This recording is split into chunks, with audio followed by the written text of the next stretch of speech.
Ano ba? Ayoko ng gamot! Where is Dad? Sigaw ng isang batang lalaki at napatingin naman doon si Hope. Nurse Susan, bakit pa palaging galit yung bata sa kabilang ward? Takang tanong ng bata sa nurse in charge sa kanya. Ah, si Aaron ba? Alam mo kasi Hope, halos pareho kayo ng batang yon. Masiyahin, lumalaban, at higit sa lahat, matatag.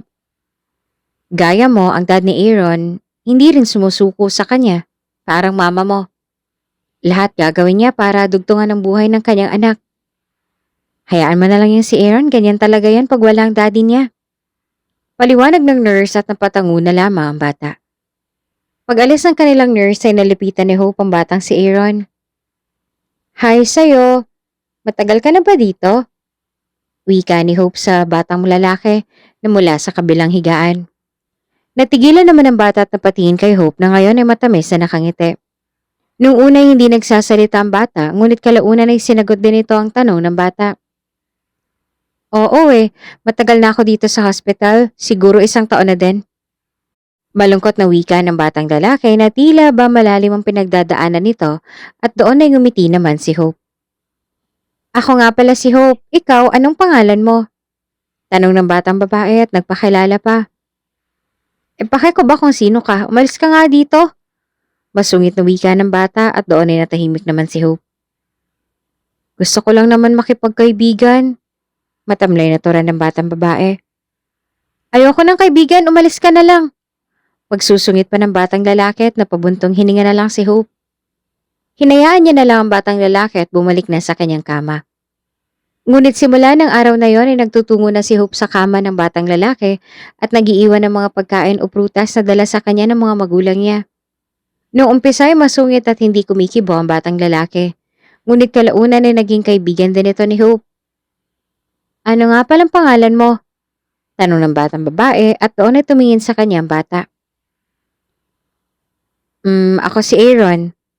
Pasensya ka na kung nasungitan kita noong mga nakaraang araw at nung una nating pagkikita.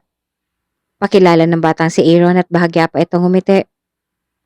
Humingi din ito ng dispensa sa ipinakita niyang pag-uugali nang una silang magkita. Ayos lang, sanay naman ako sa'yo. Nakangiting wika naman ni Hope. Nga pala, bakit nandito ka sa ospital? May sakit ka din ba? Usisa ni Aaron at doon ay nalungkot naman si Hope.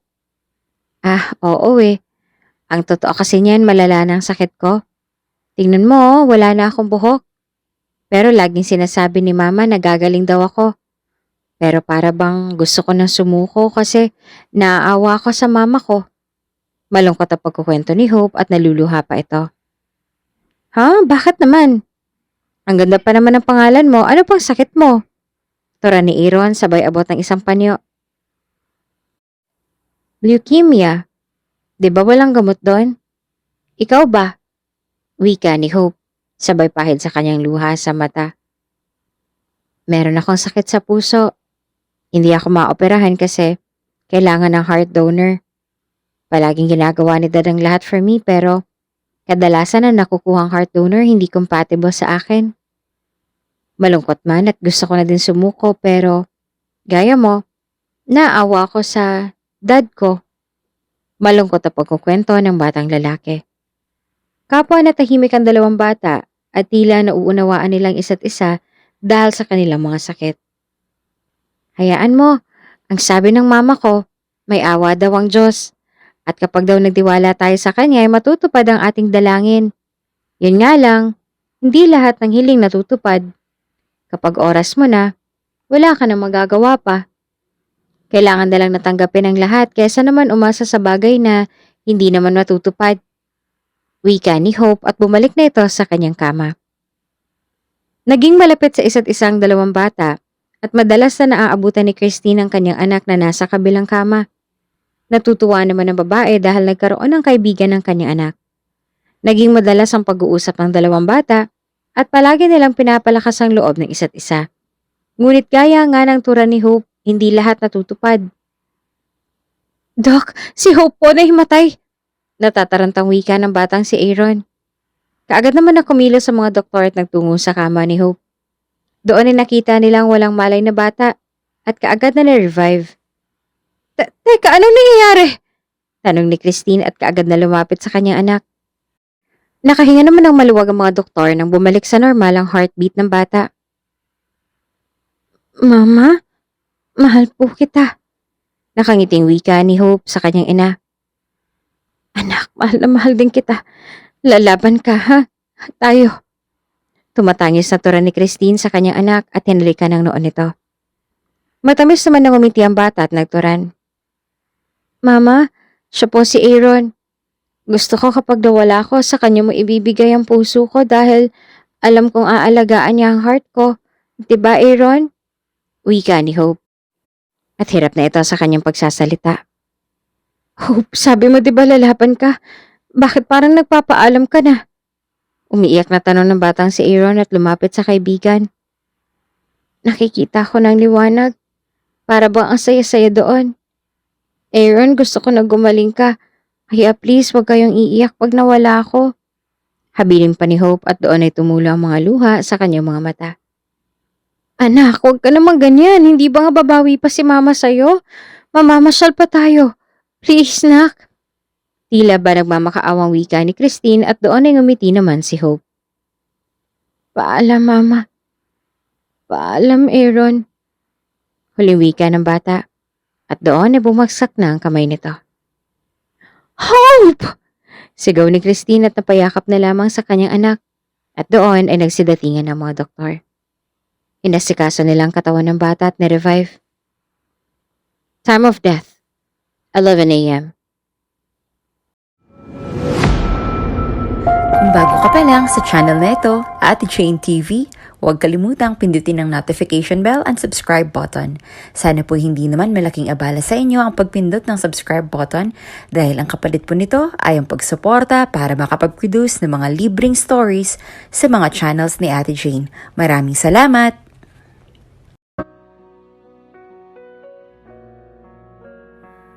Mama, ayos ka lang po ba? Bakit ka po umiiyak? Tanong ng batang si Hope at umuubo pa ito.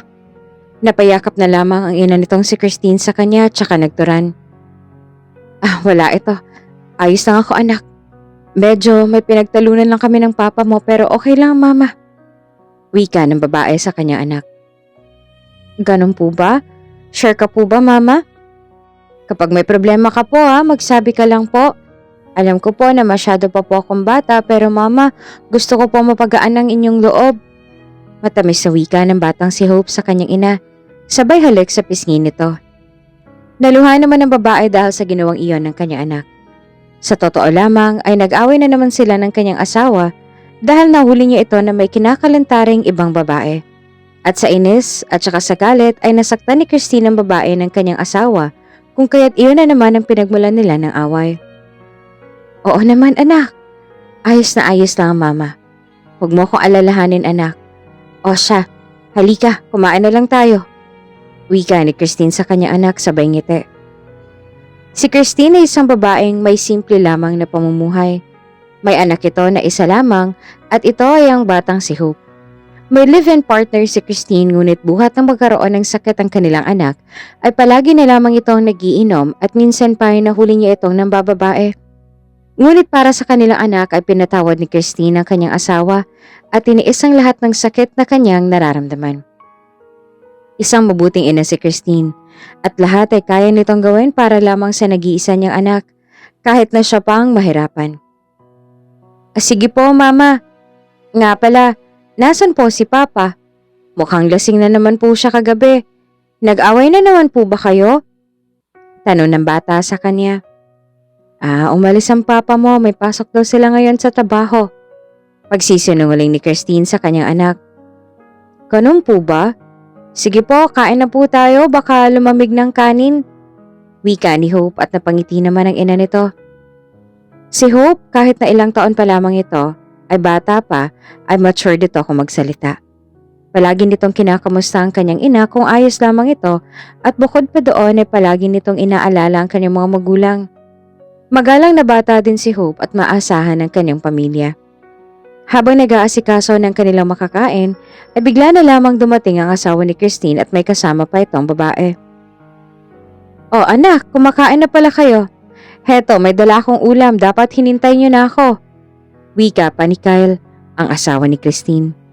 Gumiti pa ito sa kanyang asawa na tila ba walang nangyari at hindi sila nagtalo. Akala ko aalis ka na. Nauutal na tanong ng babae dahil hindi pa din ito limot ang mga nangyari kanina lamang. Hindi naman lubos maisip ni Christine na ganoon ang gagawin ng kanyang asawa na para bang wala itong ginagawang kasalanan sa kanya.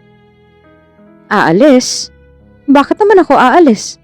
Saan naman ako pupunta kayong pamilya ko? Wika ni Kyle at napakunot naman ang noo ni Christine. Samantala, ang anak nilang si Hope ay nagtataka na sa ikinikilos ng kanyang mga magulang. Mama, Papa, naghihintay po sa atin ng pagkain. Huwag na po sana kayo magtalo sa harapan ng hapag. Malas po yun, hindi ba po? Awat ng bata sa mga ito at doon ay natigilan ng dalawa sa kanilang pag-uusap. Lumapit naman ang lalaki sa kanyang asawa at nagbulong. Pasensya na sa nangyari. Sana kalimutan mo na lang. Bulong nito kay Christine at doon ay natigilan ng babae. Nanatiling walang kibo si Christine dahil ayaw nitong madamay sa kanilang pagtatalo ang nag-iisa at mahal niyang anak. Lalo na't wala naman itong kinalaman sa kanilang pinagtatalunan. Sige na, kumain na tayo. Sakto at mainit pa itong kanin. Wika ni Christine at doon ay kumain ng mga ito ng sabay-sabay. Papa, saan ka po pala galing? Kanina po kasi wala ka dito tapos umiiyak pa po si Mama. Nagtalo po ba kayo? Biglang tanong ni Hope at doon ay nagkatitigan ng dalawa. Hope, hindi kami nagtalo ng papa mo. Napuwing lang talaga ako kanina. At saka naaalala ko naman ang lola mo kaya umiiyak ako nung makita mo ko. Pagsisinungaling na wika ni Christine at doon ay napabuntong hininga ang bata. Nadinig ko po yung sinabi ng kapitbahay natin kanina. Nag-away daw po kayo ni Papa dahil si Papa daw may ibang babae. Totoo po ba yon? Dire-diretsong wika ni Hope at doon ay napayuko na lamang ang ina nito. Anak, huwag kang maniwala sa mga sabi-sabi ng ibang tao. Di ba nga mga marites ay may dagdag may bawas? Kayo lang ang mahal ng Papa, okay? Litanya pa ni Kyle at doon ay umiling naman ang bata. Nakita din po kita Papa may kasama kang ibang babae. Hindi mo po ba mahal si Mama? Kami na pamilya mo? Sawa ka na po ba sa amin? Kaya naghahanap ka ng iba? Sunod-sunod na tanong ni Hope at doon ay naluha na ito. Nabitawan naman ni Kyle ang kanyang kutsara at maging si Christine ay hindi makapaniwala sa binibitawan na salita ng kanyang anak. Anak, mahal tayo ng Papa mo, okay? Siguro nakita mo siya na may kasamang iba pero hindi ibig sabihin nun ay ipagpapalit niya na tayo sa iba. Di ba mahal? Pagtatakip ni Christine sa kanyang asawa. Sa totoo lamang ay mahal naman talaga ni Kyle ang kanyang pamilya. Ngunit dahil palaging abala si Christine sa pag-aalaga sa kanilang anak, ay napapabayaan na nito ang obligasyon sa kanyang asawa kung kaya tila ba naghahanap ng aruga ang lalaki sa katauhan ng ibang babae. Oo anak, kayo lang ang pamilya ni Papa, okay? Sige na, kumain na tayo. Gusto mo bang mamasyal? Sasamahan ko kayo ni Mama. Tura ni Kyle at iniba nitong usapan. Ngumiti naman si Hope at saka ito nagsalita. Sana po totoo ang mga sinasabi mo, Papa. Sana patunayan mo po na mahal mo kami at wala kang iba. Kasi masasaktan po kami ni Mama. Makahulog ang wika ni Hope at doon ay niyakap ito ng kanyang ama. Napakabata mo pa para isipin ang mga ganyang bagay. Kami na ng mama mong bahala. Wika ni Kyle at doon ay natahimik ang bata at saka napangiti na lamang. Hindi na lamang kumibo ang mga ito at imbes na lumabas o mamasyal ay hindi na tumuloy ang mga ito dahil bigla na lang nilagnat si Hope. Dali na kaya natin siya sa ospital. Suwit siya ni Christine. Tapos ano? Tuturukan siya ng kung ano-ano. At saka diba ayaw nga ni Hope sa ospital? Baka naman ay may pilay ang bata na yan tsaka wala tayong hawak na pera ngayon. Wika ni Kyle at doon ay hinila ni Christine ang kanyang asawa palabas ang kanyang silid. Walang pera? Pero may naibibigay ka sa babae mo. Diyos ko naman Kyle. Ayos lang sana naman babae ka basta nagagampanan mong responsibilidad mo sa amin ng anak natin. Wika ng babae. At doon ay napailing na lang si Kyle. Abay, sa akin mo na naman ba isisisi ang lahat? Di ba nga ikaw tong ilang beses ka naglabada tapos wala ka ng oras sa akin? Oh, nasaan ang pera mo? Pagtatanong ng lalaki sa kanyang asawa. Tiyan naman Kyle, kaya ba naghahanap ka ng iba dahil dyan? Oo, nagkakanda kuba-kuba na ako kakalabada at halos wala na akong oras sa'yo. Pero kahit kailan, hindi ko pinabayaan ang anak natin. Lahat ng pangangailangan niya sa eskwela, pagkain, at iba pang gastusin na ibibigay ko. Ikaw, Diyos ko naman, huwag na tayong magsumbatan dito dahil alam mo naman sa sarili mo na mali ka. At kahit kailan hindi magiging tamang baluktot mong pangangatwiran. Naiiyak na litanya ni Christine sa asawa at doon ay tila ba sumabog na ito. Simula pagkabata ay sakita na si Hope at madalas ay pinahihilot at saka pinatitingin lamang sa manggagamot ang bata dahil sa kakapusan ng kanyang mga magulang sa pera. Gayunpaman, lahat ay handang gawin ni Christine para sa kanyang anak at mahal nito ang bata. Ay wow! Sa lagay ng sinasabi mo, mali ako. Umiiling-iling na tora ni Kyle. Sa halip na makipagtalo sa kanyang asawa ay nanahimik na lamang si Christine at inasikaso ang kanilang anak. Mama, ang sakit po ng ulo ko. Umiiyak na wika ni Hope sa kanyang ina. Napapikit at nuluha naman si Christine dahil kahit na hindi niya nararamdaman ng sakit, ay tila ba tumatago sa kanyang puso ang paghihirap ng kanyang anak. Gusto mo ba na dalhin ka namin ng papa mo sa doktor? Doon malalaman natin kung bakit ka nagkakaganyan madalas. Tura ng babae sa kanyang anak. Hinawakan pa nito ang kamay ng bata at hinalikan niyon. Pilit naman ang umiti si Hope sa kanyang ina. Kaya ko pa naman po, Mama. At saka baka mas lalo lang po ako magkasakit sa ospital. Di ba po madaming gagawin doon at saka magastos din po? Trangkaso, lagnat lang naman po to, sisiw na sisiw. Nakangiting wika ng bata. At doon ay nakaramdam naman ng kaginawaan si Christine. Sure ka dyan anak ha? Kapag hindi mo kaya magsabi ka lang kay mama, okay? Huwag kang maglilihim. Maliwanag ba? Sunod-sunod na tura ng babae at tumango naman ang bata. Opo mama, huwag ka na pong mag-alala sa akin, ayos lang po ako. Wika ni Hope at doon ay niyakap nito ang kanyang ina. Sa totoo lamang ay hindi naman talaga takot sa ospital ang bata. Iniisip lamang nito ang mga gagastusin kapag dinala siya sa paggamutan. Palaging inaalala ni Hope ang kapasidad ng kakayahan ng kanyang mga magulang at ayaw niya na mag-alala ang mga ito ng dahil sa kanya at mas lalo ng mangamba. Ayaw ng bata na pinag-iisip ang kanyang ina dahil mahal na mahal niya ito at maging ang kanyang ama ay ayaw niyang perwisyohin. Matapos ang pangyayaring yon, pinilit ni Hope ang kanyang sarili na gumaling dahil ayaw nito ng mangamba at mag-alala pa sa kanyang mga magulang. Makaraan lamang ng ilang araw ay gumaling na ang bata at sobrang saya nito. Anak, pakitawag ng papa mo sa kwarto at kakain na tayo. Utos ni Christine sa kanyang anak na agad naman na sinunod ng bata. Dali-daling nagtungo sa kanilang silid si Hope at doon ay ginising nito ang natutulog na ama. Pa, gising na po, kakain na tayo. Tura ng bata sa kanyang ama habang inaalog-alog nito ang lalaki. Susunod na lang ako. Pupungas-pungas na wika ni Kyle at nagkusot pa ito ng kanyang mata. Sige po, sunod ka po agad bawal pong pinaghihintay ang pagkain at magtatampo ang grasya. Wika ni Hope at doon ay lumabas na ito sa silid nila. Paglabas ng kwarto ay agad na natanaw nito ang kanyang ina na abala sa paghahanda ng kanilang makakain. O anak, nasa na si papa mo? Takang tanong ni Christine sa kanyang anak. Susunod na lang daw po siya. Tutulungan na kita dyan, mama. Wikang tura naman ng bata sabay dampot sa mangkok at nilagay iyon sa mesa. Nang matapos sa paghahanda ay ilang sandali ay lumabas din ang ama ni Hope at naupo na ito sa hapag. Ikaw nagluto? Taas kilay na tanong ng lalaki. Napakunot naman ang noon ng babae sa tenura ng kanyang asawa. Oo, ako Sino pa bang ibang magluluto? Ako lang naman. Nagtatakang wika ni Christine.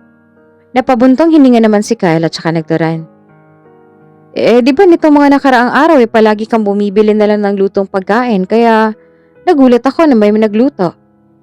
Maliit na bagay lang naman yon kaya wag na natin pag-usapan. Sige, kumain na lang tayo. Wika ni Kyle at nagsandok na ito ng kanyang pagkain. Wala kasi akong labada ngayon. Natapos ko na ng mas maaga kahapon. Kukuha na naman ako ng bago mamayang hapon kaya nakapagluto ako. Paliwanag ni Christine at tumangula mga asawa nito na tila ba walang pakialam. Susubo ni sana ng pagkain ng lalaki ngunit bigla itong pinigilan ng kanyang anak. Papa, magdasal po muna tayo. Ipagpasalamat natin sa Diyos tong ating makakain dahil hindi niya tayo pinabayaan at patuloy ang biyaya niya sa atin. Seryosong wika ni Hope at doon ay wala namang nagawa ang ama nito. Kaagad na binitawan ni Kyle ang kubyertos na kanyang hawak at saka sinundan ang ginagawa ng kanyang mag-ina. Nagdasal ang pamilya at si Hope ang nanguna sa pagdarasal. Amen. Sabay-sabay natura ng mga ito at doon ay nagsikain ng mga ito. Matapos ang pangyayaring yon ay nagpaalam ng ama ni Hope sa kanila. Aalis na ako, mag-iingat kayo dito. Wika ng lalaki sabay halik sa pisngi ng kanyang anak at doon ay umalis na ito. Ni hindi man lang ito nagpaalam sa kanyang asawa. Mabuti na lang ay hindi yun napansin ng bata kung kaya't nagsawalang kibo na lang din si Christine. Nang makaalis ang asawa ay hinatid naman ng babae ang kanilang anak sa eskwelahan nito. Babay po mama, ingat ka po sa pag-uwi. Masiglang wika ni Hope sabay halik sa pisngi ng kanyang ina. Ikaw din anak, huwag kang makikipag-away kahit na kanino, ha? Okay ba? Tsaka huwag kang aalis o lalabas ng eskwelahan nang hindi ako kasama. Maliwanag ba? Wika ni Christine. At matamis naman ang umiti sa kanya si Hope at saka nagturan. Opo naman mama, lagi mo kaya sa aking bilin yan. Ingat ka po sa pag-uwi, I love you. Matamis na turan ng bata at niyakapan ng mahigpit ang kanyang ina. Sige anak, salamat. Pakabait ka sa school ha. Huwag pasaway kay teacher. Bilin ng babae sa kanyang anak. Opo mama, babay po. Huling wika ng bata at pumila na ito kasama ng kanyang mga kamag-aral papasok sa kanilang silid-aralan. Napangiti na lamang si Christine at pumara ng tricycle. Matapos na ihatid ang kanyang anak ay dumiretso ito kay Aling Sonia na isa sa mga nagpapalabada sa kanya. Oh Christine, nariyan ka na pala. Eto, madami-dami yan, 2 sako. Ito kasing mga anak ko tamad maglaba, ayan tuloy, dumami na. Gusto nga sana nila na ipalaundry na lang sabi ko may tagalabada ako at gustong gusto ko ang laba mo. Bukod sa malinis mabango pa. Pagkukwento ng ginang. Nako, salamat po Aling Sonia. Kailangan po talaga na maayos ang laba at mabango para hindi naman magagalit ang mga customer. Isa pa para uulit sila. Masayang tura ng babae. Tama ka riyan. O siya, ito, 600 piso. Tapos ito 50, mag-tricycle ka na lang dahil mabigat yung mga damit. Tura ni Aling Sonia sabay abot sa pera. Sige po, salamat. Ihahatid ko po tong mga pinalabhan mo kapag tuyo na at natapos ko na. Wika ni Christina siya namang tinanguan ng ginang. Matapos nakuhain ng mga labahan ay nagtungo sa kanilang tahanan si Christine. At doon ay isang hindi inaasahang pangyayari ang kanyang nasaksihan. Pagbaba ng tricycle ay dahan-dahang hinila ng babae ang 2 sako ng labahin papasok sa kanilang bahay. At doon ay isang bulungan ng kaniyang narinig. Shit, bilisan mo baka mamaya dumating na yung asawa ko. Singhal ng isang babae. Napakunot naman ang noon ni Christine sa kanyang narinig. At doon ay iniwan nito ang mga labahin sa pintuan ng kanilang bahay dahil doon ito maglalaba. Pagpasok sa loob ay tila ba binuhusan ng isang pitsyal na malamig na tubig si Christine. Mga hayop kayo! Mga baboy! Sigaw ni Christine nang makita ang kanyang asawa at ang kapitbahay na lang si Denise na magkapatong. Kaagad na hinatak ni Christine ang buhok ng babae at pinagsasampal ito. Inawat naman ni Kyle ang asawa niyang galit na galit at sasampalin sana nito si Christine. Ngunit nakuha nito ang kutsilyo na nasa mesa. Christine, ibaba mo yan, baka makasaksak ka. Wika ni Denise at nakahubot-hubad pa ang mga ito. Itatara ko talaga to sa liig mong malandi ka. Di ba may asawa ka? Kating-kati ka ba pati sa asawa ko nagpapakamot ka? Malakas na wika ng babae. Tama na Christine, ibaba mo na yan. Singit naman ng lalaki. Isa ka pa. Ilang beses kitang pinagbigyan. Ilang beses kitang pinatawad kasi akala ko magbabago ka. Pero heto ka na naman. Bakit ba naghahanap ka pa ng iba? Dahil ba losyang na ako? Umiiyak na tanong ni Christine habang nakatutok sa mga ito ang kutsilyo. Oh, sorry. Please, tama na. Wika ni Kyle at lumapit ito kay Christine. Ngunit napahinto ito ng laslasin ng babae ang kanyang kamay sa harap ng dalawa. At kasabay nun, ay hinila nito palabas ang walang saplot na si Denise. Tingnan niyo tong babaeng to. May asawa na, nagpapakamot pa sa iba. Nakikita niyo tong sugat sa kamay ko? Kapag namatay ako, silang ipakukulong ninyo. Umiiyak na wika ni Christine at kasabay nun ang pagbagsak nito sa sahig. Dali-dali namang nagdamit si Kyle at binuhat ang kanyang asawa at saka ito pumara ng tricycle at nagpahatid sa pinakamalapit na ospital. Please, pakiasikaso po siya, wika ni Kyle at napasabunot na lamang ito sa kanyang sarili. Ilang oras din na walang malay si Christine at sa pagising nito, ang mukha ng manloloko niyang asawa ang bumungad sa kanya. Nasaan ako? Si Hope, nasaan? Sunod-sunod na tanong ng babae at doon ay niyakap itong bigla ng kanyang asawa. I am sorry. Hindi ko naman intensyon na saktan ka. Mahal kita. Kayo ni Hope. Hindi ko lang talaga kayang layuan ng tukso. Wika ng lalaki at napaluhan naman ng babae. Lumayo na lang tayo dito. Lumipat tayo ng bahay at mag-umpisang muli. Biglang wika ni Christine at doon ay tumango naman si Kyle.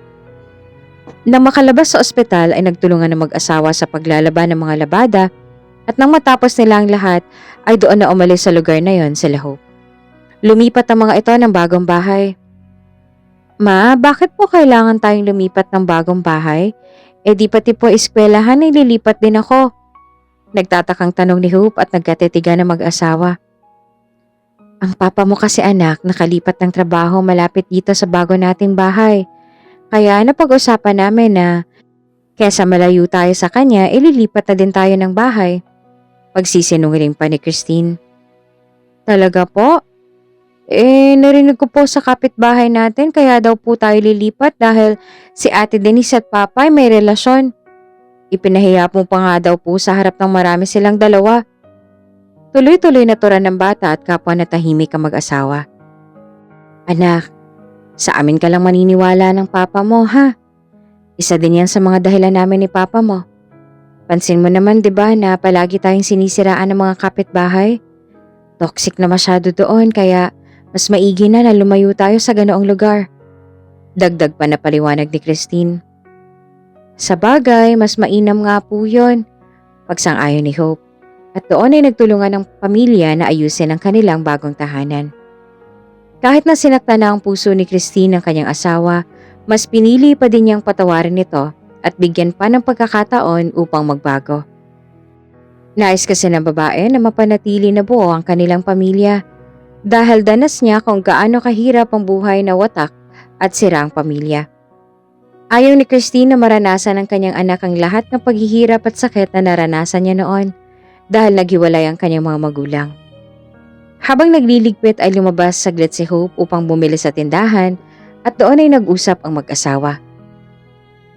Salamat din dahil binigyan mo ako ng pagkakataon para itama ang mga mali ko. Wika ni Kyle at niyakap nito ang kanyang asawa. Sana hindi mo sayangin pang pagkakataon na ibinigay ko sa'yo. Seryosong wika naman ni Christine at doon ay pinahid ng lalaki ang luha ng kanyang asawa. Ang sweet naman ng mama at papa ko. Sana kapag nagkapamilya din ako kagaya niyo din kami. Biglang wika ni Hope at napatingin naman sa gawin ng bata ang mga ito. Ay nako anak, huwag mo munang pangarapin na magkaroon ng pamilya. Mas mabuting enjoyin mo munang pagkabata mo at huwag madaliin. Litanya ni Christine sa kanyang anak. Oo nga anak. At saka hindi naman palaging sayang meron sa isang pamilya. Darating din sa puntong makakaranas kayo ng pagluha at kalungkutan. Minsan pa nga hindi lahat ng relasyon ay nagtatagal. Dagdag pa ni Kyle at doon ay nagyakapan ng pamilya. Sana lagi po tayong ganito, no? Kahit may problema ay masaya lang. Tura ni Hope at humalik pang ito sa pisngi ng kanyang ama at ina. Hay nako, tapusin na natin to na makakain na tayo mamaya. Wika ni Christine at doon ay nagtulungan ng mga ito. Naging maayos naman ang unang araw ng mga ito sa bagong bahay na meron sila. Masaya at hindi na nag-away pang mag-asawa. Napagdesisyonan din ng mga ito na magtinda at maglako ng mga lutong ulam bilang kanilang panimulang negosyo na naging patok naman dahil hindi mahiyain ang asawa ni Christine. Mal, ito yung pinapabili mo sa akin, oh.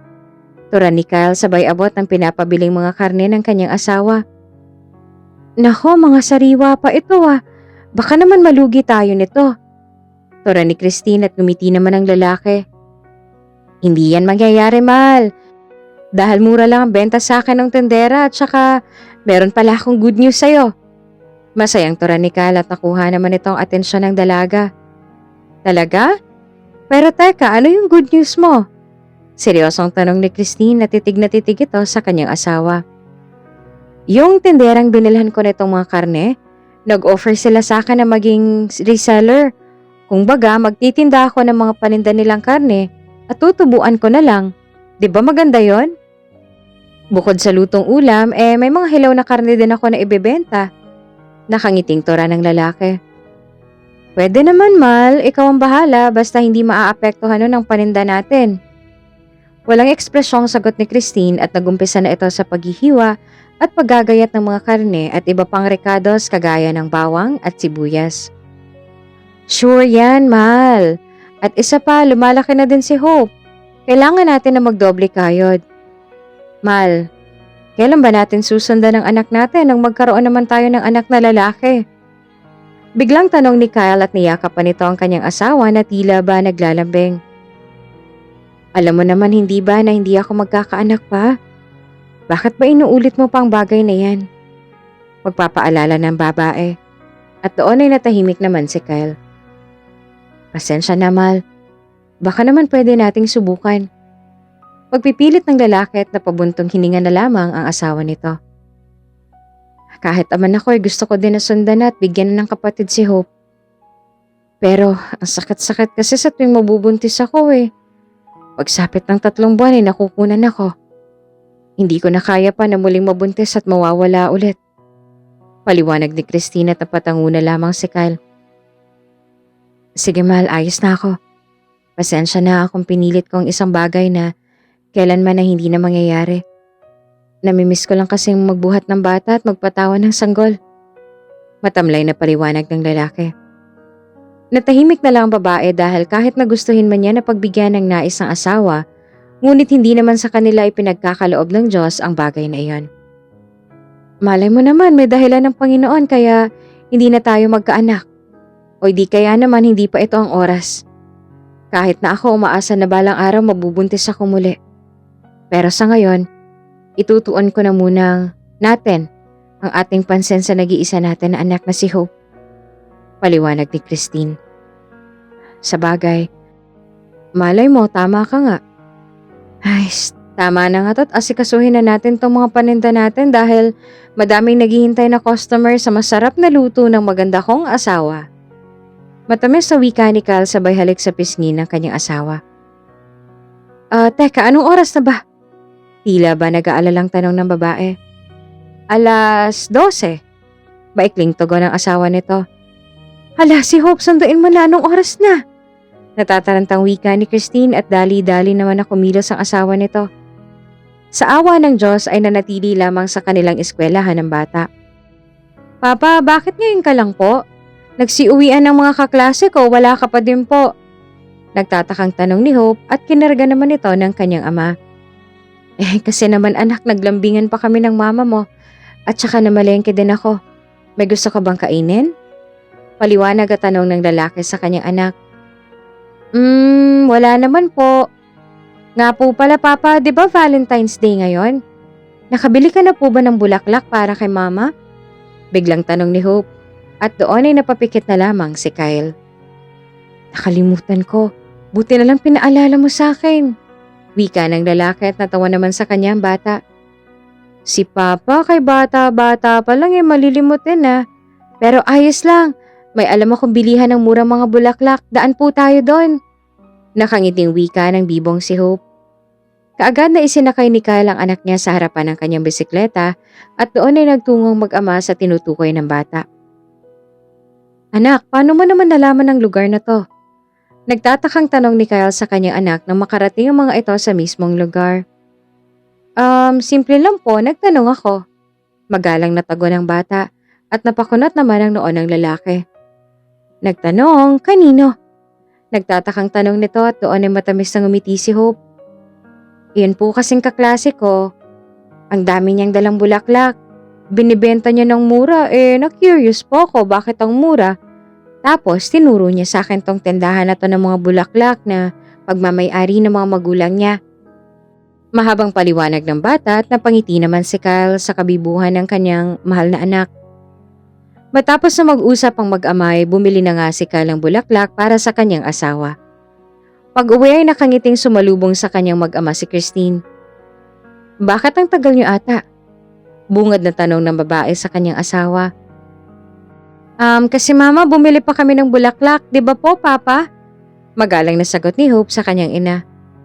Bulaklak? Para saan? Nagtatakang tanong ng babae.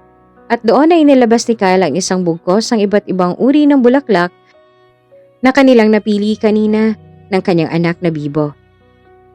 Para sa'yo, Amal. Happy Valentine's Day. Maligayang bati ng lalaki sa kanyang asawa. At nagulat naman si Christine sa sorpresang iyon sa kanya ng mahal niyang si Kyle. Nako, nag-abala pa kayo. Pero salamat ha. Naiiyak tuloy ako. Maluhaluhang tura ni Christine. At natawa naman ang kanyang mag-ama. Si mama talaga kahit kailan balat sibuyas. Nakangiting wika pa ni Hope sa bayakap sa kanyang mga magulang. Ay, tama na nga tong kadramahan natin.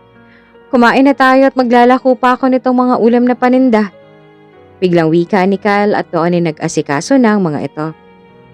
Sabay na kumain ang pamilya at matapos nga na kumain ay nag-asikaso na siya sa kanyang pag-alis ang lalaki. O Mal, mag-iingat ka ha. Heto na yung mga paninda, nakatabi na din yung para sa mga suki natin. Nakangiting wika ni Christine sabay abot ng paninda sa kanyang asawa. Sige po, Mal, alis na ako at panigurado hinihintay na ako ng mga suki natin. Masayang wika ni Kyle at dali-daling kinuha ang kanyang mga paninda sabay halik sa pisngi ng kanyang asawa at anak. Sige, mag-iingat ka. Maikling tugon ng babae. Bye po, Papa. Ingat ka po. Dagdag naman ni Hope at doon ay umalis na ang lalaki. Naiwan naman sa kanilang tahanan si Hope at Christine at doon ay nagkwentuhan ng mag-ina. O anak, kamusta ang school mo? Biglang tanong ng babae sa kanyang anak habang inaayos nito ang mga gamit ng anak niya. Maayos naman po, Mama. Masaya nga po eh. Nakipaglaro po ako sa mga kaklase ko tapos yung isa kong kamag-aral, nagtitinda siya ng mga bulaklak sa room kasi Valentine's.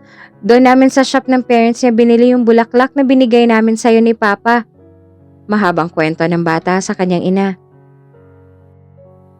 Ganun ba? Masaya ka ba sa new school mo, anak? Seryosong tanong ni Christine sa anak niyang si Hope. Okay lang naman po. Mas maganda po sa ngayon at sa bago kong school kasi wala pong nanghuhusga sa akin at saka friendly po sila. Hindi kagaya sa dati kong school na palagi akong inaasar ng mga kaklase ko at sinasabihan nila akong babaero daw ang papa ko. Buti nga po naisipan niyo ni Papa na lumipat ng bahay eh. At least nakaiwas tayo sa mga mapanghusgang tao. Mahabang pagkukwento ni Hope at pinakita pa nito sa kanyang ina ang mga stars nito na nakuha sa pagsagot sa mga aralin nila sa eskwela. Ganun ba anak? Mabuti naman at ayos lang sa'yo. May mga kaibigan ka na bang bago? Tanong ni Christine sa kanyang anak. Oo naman po. At saka doon po sa dati kong school parang wala naman po akong mga tunay na kaibigan. Ikaw po Mama, kamusta ka po? Kayo ni Papa? Magalang na sagot ni Hope at nagtanong na din ito sa kanyang ina. Mabuti naman at may kaibigan ka na. Kami ng Papa mo? Ayos naman kami. Mabuti nga't lumipat tayo nakapagsimula tayong muli. Akalain mo yon? Pumatok tong ulam business natin anak. Hindi naman natin pinagplanuhan ang bagay na yon. Masayang wika ni Christine. Kaya nga po Mama Masarap ka naman po kasing magluto. Kaya hindi na nakakapagtaka kung madaming tumatangkilik at bumibili ng mga lutong ulam na luto mo. Masiglang wika ng bata. Hindi lang yon. Mabuti nga't hindi mahiyain ang iyong papa. Eh di kahit papaano ay napuprovide ng pang-araw-araw natin na gastusin. Dagdag naman ni Christine. Nakuha mo po, mama. Nga po pala, mama, tignan mo po to. Oh. Biglang wika ni Hope sabay pakita ng isang papel. Permit? Bakit may permit ka ng school? Para saan to, anak? Nagtatakang tanong ng babae sa kanyang anak. Kasi mama, natikman ni teacher ang baon kong ulam. Tinanong niya ako kung sinong nagluto. Sabi, ang mama ko. Tapos, sa tanong ko kung pwede ba akong magbenta sa school at ayun, tinulungan niyo po akong kumuha ng permit para makapagtinda ako sa eskwelahan namin. Di ba po good news yon? Masayang tura ni Hope at napaiyak naman ang ina nito. Hindi mo naman kailangan gawin yon, anak. Naluluhang wika ni Christine at mariing umili ang bata. Tutulong po ako sa inyo ni Papa sa abot ng aking makakaya. Nakangiting tugon ni Hope. Sa puntong yon ay nayakap na lamang ng babae ang kanyang nag-iisang anak. Ano pang ginawa kong kabutihan para biyayaan ako ng anak na katulad mo? Salamat, Hope, dahil napakabuti mong bata. Ikaw ang kayamanan ko na kailanman hindi mananakaw ng iba. Tumatangi sa wika ni Christine.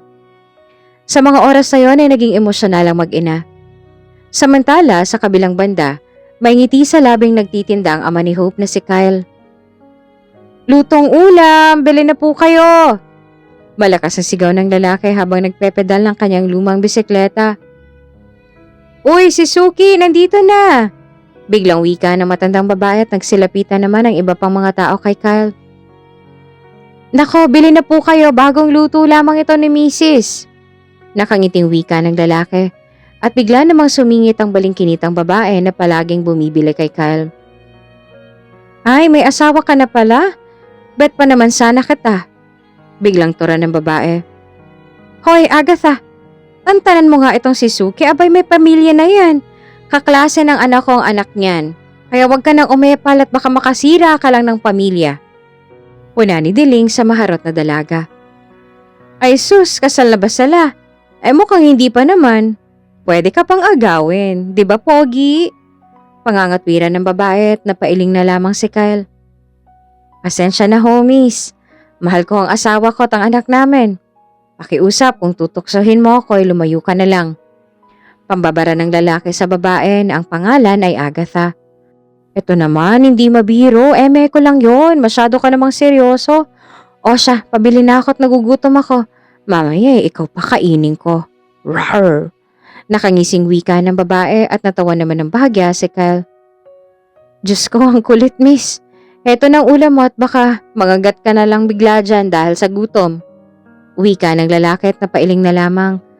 Ay sus, at least napatawa kita, Suke. O siya, dito na mi, see you bukas. Pakisabi pala sa misis mo, pwede ikaw na lang yung bilhin ko? Joke lang. Pahabol na wika ni Agatha at doon ay napailing na lamang si Kyle. Matapos na maubos ang mga paninday, umuwi na din ang lalaki at sinalubong ito ng kanyang bibong anak. Papa! Masiglang bungad ni Hope sa kanyang ama. Ang cute naman ng anak ko.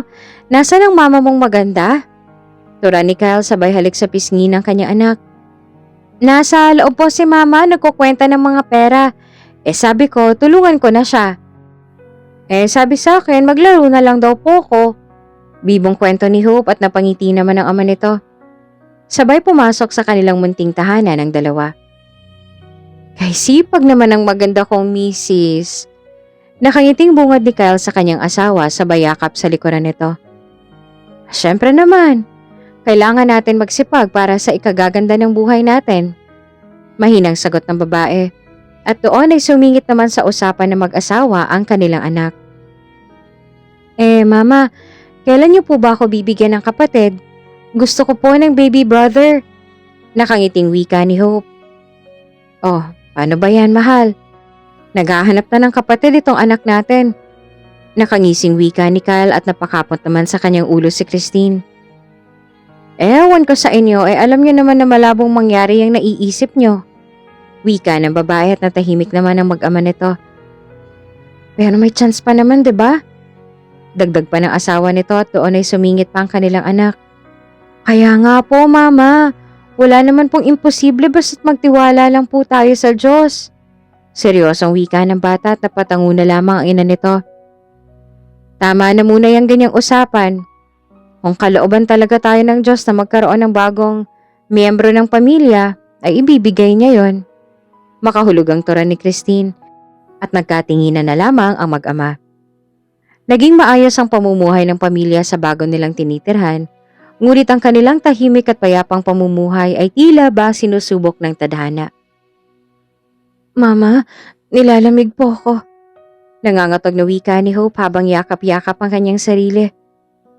Diyos ko, huwag niyo naman pong pahirapan ang anak ko. Mal, ilang araw nang lagnat ni Hope, pabalik-balik lang. Nag-aalala at natatarantang wika ng babae sa kanyang asawa. Sinabi ko naman sa'yo na dalhin na natin siya sa ospital, ang tigas kasi ng ulo mo. Wika ni Kyle at kinarga nito ang hirap na hirap niyang anak. Ay kasi naman baka mamaya sabihin na COVID o di kaya kung anong iturok sa kanya, alam mo naman na may takot ako sa ganyan. Matamlay na wika ng babae at awang-awa ito sa kanyang anak. Di anong gagawin natin? Titigan lang natin si Hope. Diyos ko naman Christine, huwag mo munang isipin yung mga negatibong bagay. Ang mahalaga ngayon ay masuri itong anak natin dahil ang taas na ng lagnat niya, oh. Aligagang wika ni Kyle. At doon ay wala nang nagawa pa si Christine. Nang dahil sa labis sa pag-aalala sa kanyang anak, na hindi na nagawa pang ayusin ang kanyang sarili at magkaibang tsinelas pang naisuot nito. Kuya! Para po, kuya! Sigaw ng babae at pumapara ito ng tricycle na kanilang masasakyan. San po kayo? Tanong ng tricycle driver at doon ay ang lalaki nang sumagot. Kuya, dalhin mo kami sa pinakamalapit na ospital at pwede po pakibilisan. Natatarantang sagot ni Kyle at doon ay mabilis na pinaharurot ng driver ang kanyang tricycle. Habang nasa biyahe, nangangatog si Hope at namumutla na ito. Papa, Mama, ang lamig-lamig po. Lumuluhang wika ng bata at doon ay niyakap na mag-asawa ang kanilang supling. Laban lang anak, makakarating din tayo sa ospital. Garalgal na wika ng ina nito. Sa mga oras na yon ay hirap na ang kalooban ng mag-asawa, ngunit hindi nila ipinapakita kay Hope na mahina sila dahil alam ng mga ito na sa kanila kumukuha ng lakas ang loob ang kanilang anak. Makalipas ang ilang minutong biyahe, narating din ng mga ito ang pinakamalapit na ospital. Matapos magbayad, dali-daling pumasok ang mga ito sa ospital at doon ay kaagad naman na inasikaso si Hope. Diyos ko, sana'y ayos lang ang anak natin. Lata niya ni Kyle at napahilamos pa ito sa kanyang mukha. Mabuti ang Diyos. Alam ko hindi niya tayo pababayaan. Hindi niya pababayaan si Hope. Magtiwala lamang tayo sa Panginoon. Lumuluhang wika ng babae at napayuko na lamang ito. Naghintay ang mag-asawa sa labas ng emergency room at ilang sandali pa ay lumabas na din ang doktor na sumuri sa bata.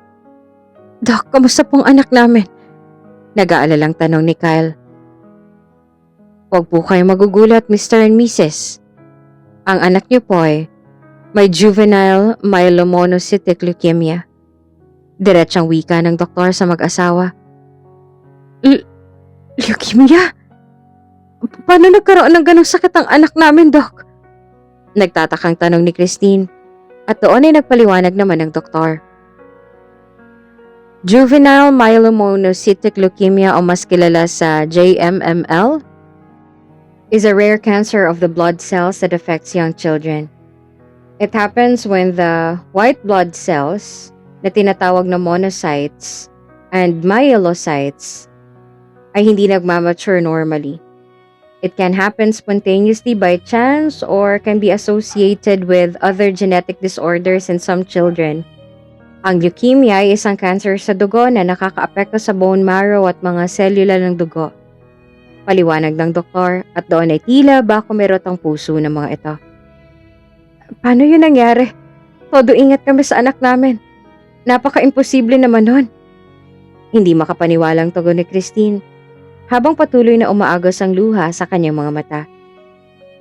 Kapag ang isang bata ay mayroong leukemia, lumalaki ang mga selula ng cancer sa bone marrow at pumapasok sa dugo. Nagsisimula ang bone marrow na gumawa ng mas abnormal na mga selula ng dugo at mas kaunting mga malulusog na mga selula. Ang mga abnormal na selulang ito ay karaniwang mga puting selula ng dugo na hindi nahinog o hindi gumagana ng maayos. Pero may kakayahang magparami ng mabilis. Ang malusog na mga puting selula ng dugo ang responsable sa paglaban ng mga impeksyon at sakit. Ngunit ang mga abnormal na puting selula ng dugo ay hindi kayang gawin ito. Bilang resulta, ang pasyente ay mas madaling kapitan ng sakit. Ang cancer ay maaari din kumalat sa ibang bahagi ng katawan, tulad ng utak, galugod o atay.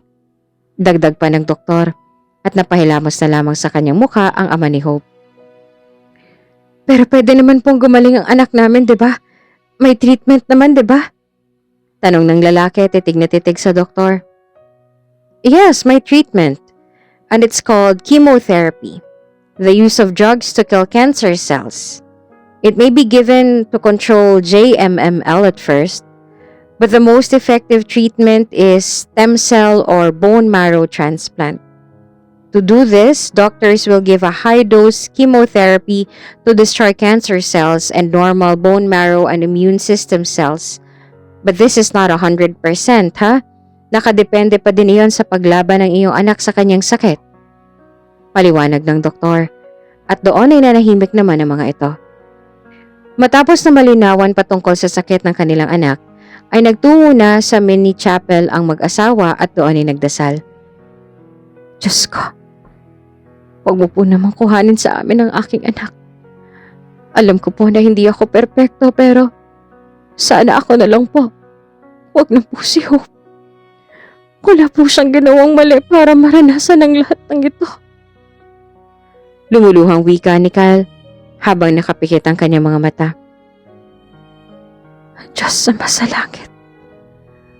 Alam ko po na lahat ng nangyayari ngayon sa amin ay pagsubok mo lang upang tignan ang aming katatagan. Dalangin ko po na daw ay hindi mo papayaan ang mahal kong anak. Dalangin ko na sana huwag mo pong kuhain siya sa amin dahil kapag nangyari ang bagay na yun ay hindi ko alam ang aking gagawin. Si Hope lang po ang kayamanan ko na hindi matutumbasan ng kahit anong salapi. Gabayan nawa po ang aking anak. Tumatangis naman na luha ni Christine. Sobrang sakit para sa mag-asawang nangyari sa kanilang nag-iisang anak. Matapos na magdasal ay nagtungo ng mag-asawa sa ward kung nasaan ang bata. Mama, Papa, saan po ba kayo galing kanina? Kanina ko pa po kayo hinihintay. Bungad na tura ni Hope sa kanyang mga magulang. Naluluha naman na niyakap ng mag-asawa ang kanilang anak at doon ay nagtaka naman ang bata. Anak, lalaban ka ha. Hindi ka papatalo sa sakit. Wika ni Kyle at napakunot naman ang noon ni Hope. Sakit? May sakit po ako? Kaya po ba ako nandito sa ospital? Sunod-sunod na tanong ng bata. At doon ay hindi na napigilan pa ni Christine ang kanyang mga luha at nagunahan na ang mga ito na rumagasa sa kanyang mga mata. Anak, ayaw namin na maglihim sa'yo. Meron kang juvenile myelomonocytic leukemia. Isa itong cancer sa dugo. Anak, lalaban ka ha. Huwag kang padadaig. Nandito lang ang mama at papa kasama mong lumaban. Pasensya ka na anak kung wala kaming magawa para maibsan niyang karamdaman mo pero kami ang iyong magiging lakas at sandalan. Hindi ka namin iiwan. Umiiyak na wika ng babae at niyakap nito mahigpit ang kanyang anak. Kahit na tila ba nagugulahan pa din si Hope dahil hindi nito maunawaan ang mga naganap, ay alam niya na seryoso ang kanyang mga magulang at kita niya sa mga mata ng mga ito na hindi biro ang sakit na tinutukoy ng kanyang ina. Mama, Papa, wag naman po kayong umiyak. Smile lang po kayo kasi pati po ako naiiyak eh. Dapat happy lang po tayo, bawal lang sad. At saka di ba po malakas ako? Idol ko po kaya si Wonder Woman. Kaya kong labanan ng sakit kahit ano pa man yan. Basta andyan lang po kayo sa tabi ko at nakikita akong masaya kayo. Kakayanin ko po. Nakangiting wika ni Hope at mangiyak-ngiyak naman ang mga magulang nito. Ganyan dapat anak. Laban lang. Tiwala lang sa buong may kapal. May awa ang Diyos. Alam ko hindi kanya pababayaan. Wika ni Christine, at doon ay pinahid naman ng bata ang luha ng kanyang ina. Ayoko pong makitang umiiyak kayo ni Papa nang dahil sa akin. Gusto ko po ay palagi lang tayong masaya. Walang malungkot kasi mabigat po yun sa buhay. Kapag palaging nakangiti ay nakakagaan ng pakiramdam. Kaya smile lang po kayo Bawal lang nakabusangot. Nakangiting wika pa ni Hope at sabay naman na tumango mga magulang ng bata. Nang dahil sa karamdaman ni Hope, kinakailangan nito na makonfine. Ngunit makalipas lamang ng ilang linggo ay umayos ang karamdaman ng bata. Kung kaya't nakalabas ito ng ospital at doon ay umuwi ang mga ito sa kanilang tahanan. Ngunit buhat ng magkaroon ng karamdaman si Hope ay tila nagbago na si Kyle. Anak, pasensya ka na Nalito ko sa pagsundo sa'yo. Ito kasing papa mo, akala ko siyang magsusundo sa'yo kaya nagtaka ko anong oras na wala ka pa din. Wika ni Christine at agad itong kinuha ang gamit ng kanyang anak. Baka po hindi pa ubos ang paninda kaya hindi pa po umuwi si Papa. Turad ng bata at natahimik naman ang ina nito. Hindi siya nagtinda anak. Pag uwi ko kanina wala na siya sa bahay. Kaya ako na lang ang nagtinda. Paliwanag ng babae. At doon ay napakibit-balikat na lamang si Hope sa tinura ng kanyang ina. Baka po may pinuntahan lang po. Wika ng bata at doon ay umubo ito. Anak, parang ang tagal na niyang ubo mo Gusto mo ba na magpa-check up na tayo? Baka kasi iba na yan natatakot ako. Nag-aalalang tura ni Christine sa kanyang anak. Hindi na po kailangan mama at saka ayos naman po ko. Umuwi na po tayo, gusto ko na pong matulog. Inaantok po kasi ako. Wika ni Hope at doon ay umuwi na nga ang mag-ina. Pagdating sa kanilang bahay ay naroon na si Kyle at gulo-gulo pa ang buhok nito. Saan ka galing? Bungad na tanong ni Christine sa kanyang asawa. Mamaya mo na ako tanungin, kumain na muna tayo. Walang emosyon na sagot ng lalaki at doon ay lumapit ang babae kay Kyle.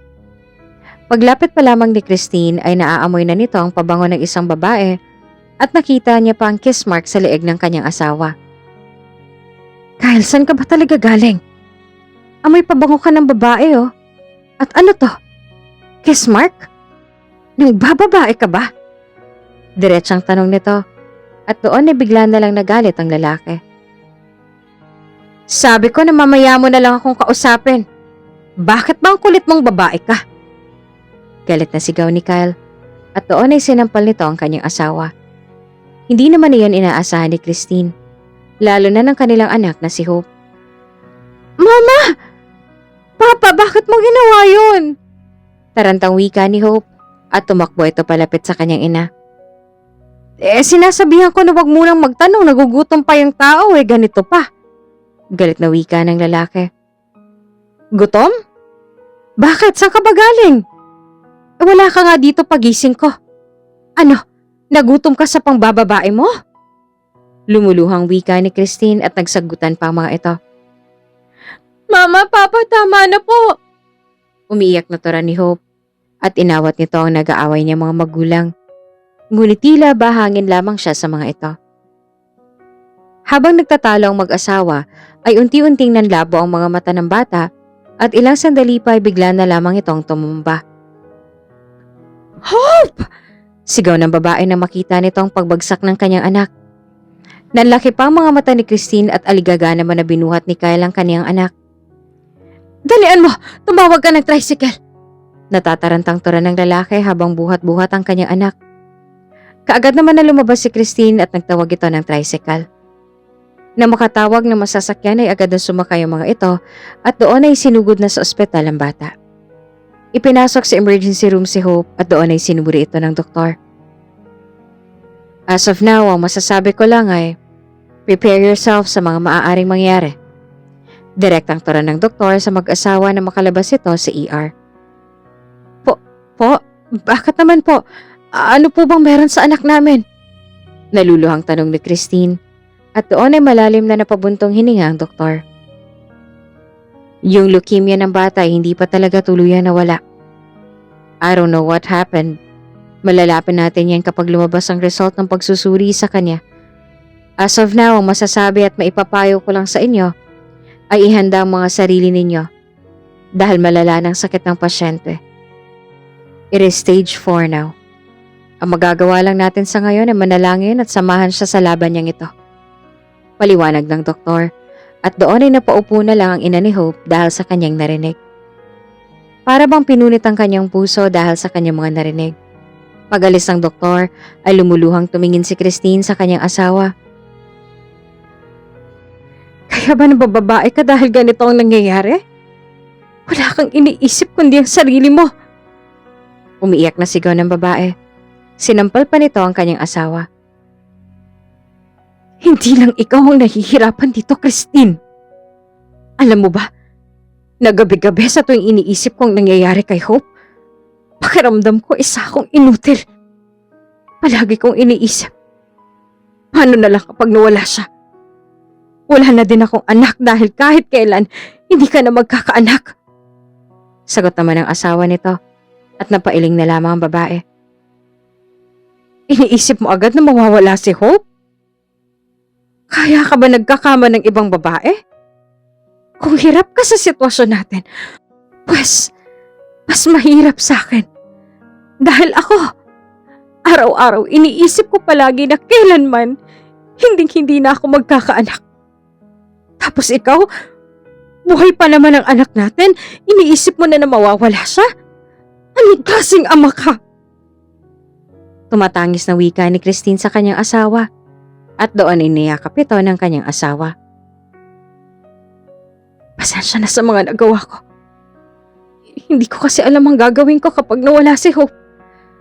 Siya lang ang kayamanan na meron ako. Wika ni Kyle at yayakapin sana nito ang kanyang asawa, ngunit lumayo ang babae. Ihinto na natin to.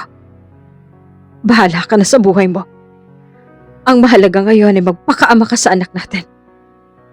Wika ni Christine at iniwan nito ang kanyang asawa na walang nasabi.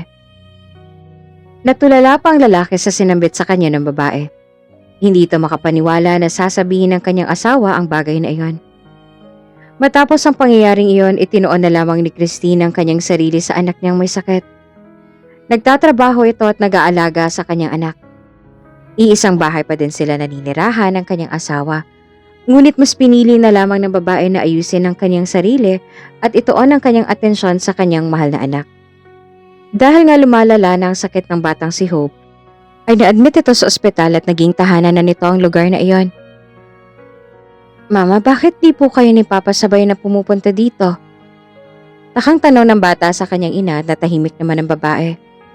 Hindi alam ni Christine kung dapat ba nasabihin niya ang totoo sa kanyang anak o hayaan na lamang ang kanyang asawa na magsabi ng totoo. Busy kami ng papa mo, anak. Hindi naman pwedeng pareho at sabay kaming pupunta dito dahil kailangan din namin kumita ng pera para tuloy-tuloy yung chemotherapy mo. Pagsisinungaling ni Christine at doon ay napatango na lamang ang bata. Mama, gusto ko sabay kayo ni Papa na pumunta dito sa ospital. Gusto ko makita yung ngiti niyo pareho. Sana po pwede, kahit isang beses lang. Pakiusap ng bata na siyang tinanguan naman ni Christine. Sige anak, kakausapin ko ang papa mo. Naluluhang wika ng babae at niyakap nito ang mahal niyang anak. Sa paglipas ng panahon, nasanay na din si Hope sa bago niyang tahanan at iyon ay ang ospital.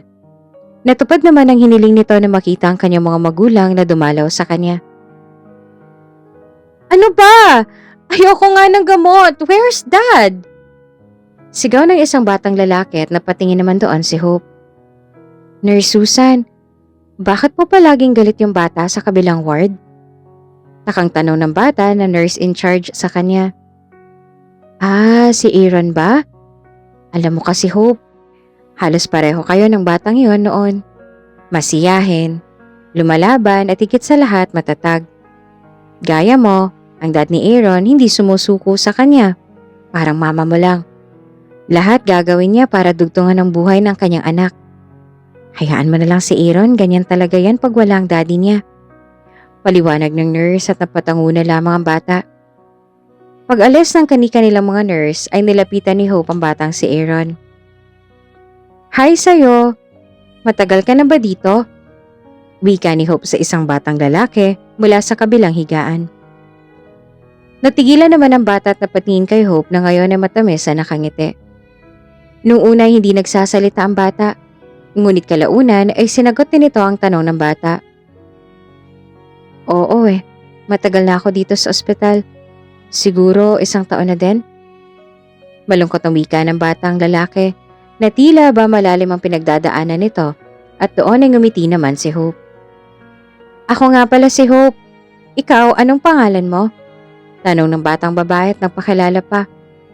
Pakialam mo ba kung sino ako? Umalis ka na nga dito. Masungit na wika ng bata at doon ay natahimik naman si Hope. Gusto ko lang namang makipagkaibigan. Matamlay na tura ng babae.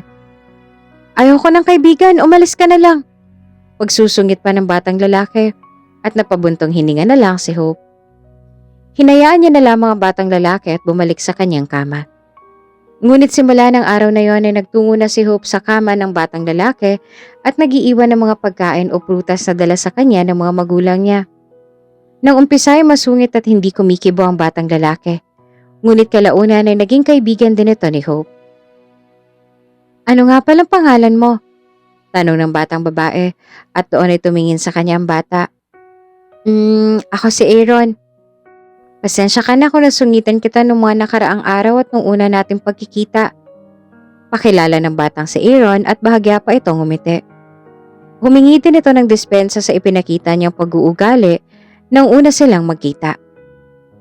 Ayos lang yun. Sanay naman ako sa'yo. Nakangiting wika pa ni Hope. Nga pala, bakit nandito ka sa ospital? May sakit ka din ba? Usisa ni Aaron at doon ay nalungkot naman si Hope. Oo Ang totoo kasi niyan, malala ng sakit ko. Tingnan mo, wala na nga akong buhok.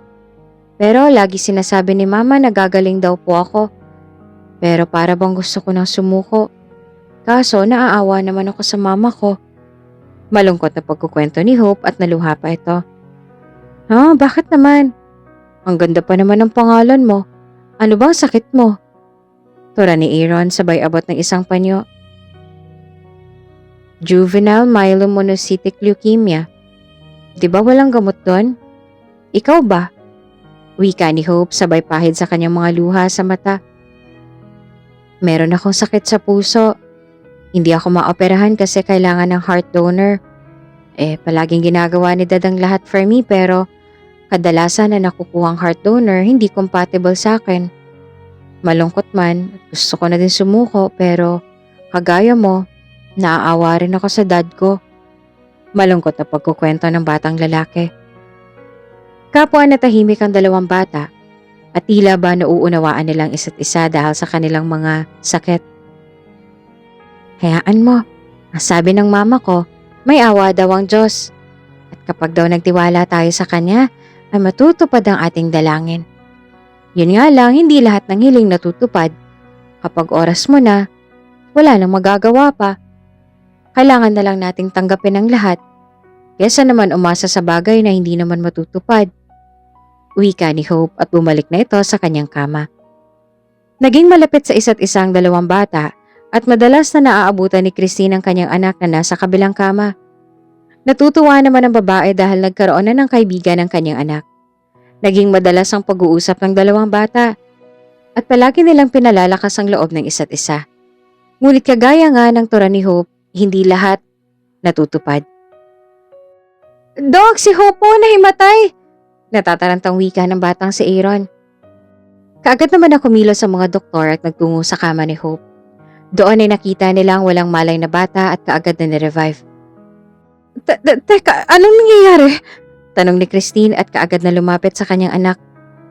Nakahinga naman ng maluwag ang mga doktor nang bumalik sa normal ang heartbeat ng bata. Mama, mahal po kita. Nakangiting wika ni Hope sa kanyang ina. Anak, mahal na mahal din kita. Lalaban ka. Okay? Lalaban tayo. Tumatangis na tura ni Christine sa kanyang anak at hinahalikan ng noon nito. Matamis naman ang umiti ang bata at nagturan. Mama, siya po si Aaron. Gusto ko kapag nawala ko, sa kanya mo ibigay ang aking puso dahil alam kong aalagaan niya ang heart ko. Di ba, Aaron? Wika ni Hope at hirap na ito sa kanyang pagsasalita. Hope, sabi mo di ba lalaban ka? Bakit parang nagpapaalam ka na? Umiiyak na tanong ng batang si Aaron at lumapit sa kaibigan. Nakikita ko ng liwanag. Para bang ang saya-saya doon. Aaron, gusto ko na gumaling ka. Please, huwag kayong iiyak pag nawala ako. Habilin pa ni Hope at doon ay tumulo na ang luha sa kanyang mga mata. Anak, huwag ka namang ganyan. Di ba nga babawi pa si mama sa'yo? Mamamasyal pa tayo. Please, nak. Tila ba nagmamakaawang wika ni Christine at doon ay ngumiti si Hope. Paalam, mama. Paalam, Aaron. Huling wika ng bata at doon ay bumagsak na ang kamay nito. Hope! Sigaw ni Christine at napayakap na lamang sa kanyang anak. Doon ay nagsidatingan ang mga doktor. Inasikaso nila ang katawan ng bata at muling ni-revive. Time of death, 11 a.m. Wika ng doktor at doon ay mas lalong napahagulhol ang babae. Nakatulala lamang ito habang inaalis sa kanyang harapan ng bangkay ng kanyang anak. Nais man ni Christine na ibalik ang mga oras na kasama niya ito at gawin ang lahat ng magagawa niya para lang mapahaba ang oras nito sa mundo, ngunit wala nang nagawa pa ang babae dahil ang Diyos na mismo ang nagdesisyon. Nang makalipas ang ilang minutong pagiging tulala, ay nanumbalik na sa kanyang ulirad si Christine at naalala niya ang bilin ng kanyang anak. Doon nga ay kaagad na kinausap ng babae ang doktor na may hawak sa kanyang anak. Magandang balita po yan. Tamang-tama at kailangan ng batang si Aaron ng heart donor. Sana lang ay compatible sila. Wika ng doktor. Napatango na lamang si Christine at napatingin sa batang si Aaron na siyang naging kaibigan ng kanyang anak sa ospital na iyon. Halos kaedaran lamang nito ang kanyang anak na kapapanaw lamang. Who is the donor? Biglang tanong ng isang lalaking matangkad sa doktor. Napakunot naman ang noon ni Christine nang makita ang binata. Tila ba pamilyar ito sa kanya sa hindi niya malamang dahilan. Siya ang ina ng donor. Do you remember the little girl named Hope? She is the heart donor of your son. Sagot ng doktor. At doon ay napatingin naman ang ama ni Aaron sa babae. Ikaw ba yung mother ni Hope? Alam mo ba na dahil sa anak mo nagbago ang takbo ng buhay ng anak ko? Wika ng ama ni Aaron at doon ay natigilan naman si Christine. Naluha pa ito at hindi napigil ang bugso ng kanyang damdamin. Pasensya na. Hindi ko mapigilan ang luha ko. Masyado pa kasing masakit na wala ng anak ko. Wika na ng babae at tinapik naman ng lalaki ang balikat nito. Sige lang, iiyak mo lang yan. Masakit talaga mawalan. By the way, ako nga pala si Caleb. Anak ko si Aaron. At nakasama ko din ang anak mong si Hope noon. Sa totoo lang, nung makasama ng anak ko si Hope, nabigyan siya ng pag-asa para lumaban sa buhay. At nagpapasalamat ako sa Diyos dahil kahit sa maikling panahon na nakasama namin ang anak mo, ay madaming nagawa niya para kay Aaron. Wika ni Caleb at doon ay natahimik naman si Christine. Masaya ako na kahit sa maikling panahon ay may nagawang kabutihan ng aking anak sa inyong mag-ama. Nakakatuwa dahil bago siya mamaalam dito sa mundo, nagkaroon siya ng kaibigan na kagaya ni Aaron. Hindi ko man alam kung gaano sila naging close sa isa't isa pero alam ko na naging mabuting kaibigan ng anak mo kay Hope. At bago siya mawala ng buhay, ibinili niya sa akin na ang kanyang puso ay i-donate kay Aaron. Lumuluhang pagkukwento ng babae sa ama ng batang si Aaron. Napangiti naman ang lalaki at doon ay nagkwento ito. Nakakatuwa nga dahil buhat ng naging kaibigan ni Hope si Aaron, nabigyan ulit ito ng lakas ng loob para lumaban. Nagulat nga din ako nang sabihin sa akin na Doc na may donor na daw itong si Aaron At compatible daw ang puso sa anak ko. Mabuti na lang at pumayag ka. Sa totoo lang, ilang beses na kaming umasa ng anak ko. Meron kasi noon na donor kay Aaron kaso nga lang, nung araw daw na ooperahan na sana si Aaron, hindi na pumayag yung parents ng donor kaya parang nawala na ng siglang buhay ng aking anak. Bumalik lang yun nang makilala niya si Hope. At ngayon, dinonate niya pa palang kanyang puso sa anak ko. Pagkukwento ni Caleb. At kagaya ni Christine, ay naluha na din ito dahil sa galak na kanyang nararamdaman. Kapwa na tahimik ang mga ito at kalaunan na nagpaalam na din ang babae. Pagka-uwi ni Christine sa kanilang tahanan, doon ay nadatnan niya ang kanyang asawa na may kalampungan na ibang babae. Mga walang hiya kayo! Dito pa kayo gumawa ng kababuyan niyo sa loob ng pamamahay ko? At ikaw, Kyle, hindi mo ba alam na wala ng anak natin? Nagpapakasaya ka kasamang babaeng yan. Samantalang nung huling hininga ng sarili mong anak, hindi ka dumating. Walang hiya ka. Umiiyak na wika ni Christine at sinampal-sampal nito ang kanyang asawa. Sobrang nasaktan ng puso ng babae sa mga nangyayari, lalo na't kamamatay lamang ng kanyang anak. Anong sinasabi mo? Huwag kang gumawa ng kwento. Wika ng lalaki at napailing na lamang ang asawa nito. Sa tingin mo, gagawa ko ng ganong kwento? Hindi ako ganong, Kyle. Mahal na mahal ko ang anak natin. Kaya bakit ko sasabihin na wala na siya? Hindi ako baliw. Lumayas ka na dito sa pamamahay ko. Total wala ka namang ginawang matino. Sobrang bigat na ng nararamdaman ko sa pagkawala ni Hope. Tapos ano? Ganitong dadatnan ko? Wala kang awa. Hindi mo malang inisip ang mararamdaman ng anak natin. Umiyak na tura ni Christine at napaupo pa ito. Doon ay napagtanto ni Kyle na seryoso ang kanyang asawa. Umalis naman kaagad ang babae na siyang kalampungan ng lalaki at doon ay niiwan na lang ang dalawa. Para bang natauhan si Kyle sa puntong yon. Totoo ba? Wala na si Hope? Nauutal na tanong ng lalaki. Hindi naman kumibo si Christine at nakatitig lamang ito sa larawan ng kanyang anak habang tumutulo ang luha sa kanyang mga mata. Muling inulit ng lalaki ang kanyang tanong. Oo, wala na siya. At sa huling hininga niya dito sa mundo, wala ka sa tabi niya. Wala kang kwenta. Mula ngayon, ayoko nang makita pa yung pagmumukha mo. Wika ni Christine at nangangatog pa ito sa galit. Hindi naman alam ni Kyle ang kanyang gagawin sa mga oras na yon. Dahil nangyari na ang bagay na kanyang ikinakatakot. Please, Mal, bigyan mo pa ako ng isa pang pagkakataon. Wika ng lalaki at mariing umaling ang babae. Sapat ng sakit na dinanas ko ng dahil sa'yo. Ayoko nang dagdagan pang bigat dito sa dibdib ko. Di baling mabuhay ako na mag-isa. At least walang mananakit sa aking puso. Sobra mo akong nasaktan, Kyle.